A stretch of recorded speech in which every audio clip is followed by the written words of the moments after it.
Pemirsa, Pemkab Bangli akan memperlakukan sistem tiket elektronik atau e-tiket di daya tarik wisata khusus DTW Kintamani. Rencananya e-tiket akan diberlakukan mulai bulan depan dan disiapkan 8 pos. Kepala Dinas Pariwisata dan Kebudayaan Kabupaten Bangli Iwayan Sugiarta mengatakan pihaknya saat ini masih melakukan persiapan terkait pemberlakuan e-tiket di DTW Kintamani. Pihaknya sedang proses pengadaan perangkat untuk ditempatkan di pos-pos pungutan tiket. Salah satu tujuan pemberlakuan e-tiket adalah untuk transparansi.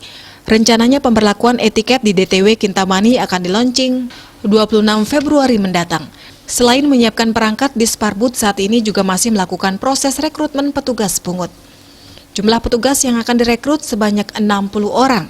Proses rekrutmen dilakukan dengan meminta rekomendasi nama dari desa sekitar. Petugas pungut yang direkrut diutamakan orang-orang muda, karena pihaknya membuat salah satu syarat, yakni berusia sekitar 19 hingga 35 tahun.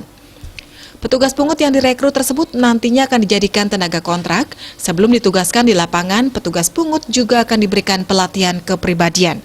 Bali Pos melaporkan.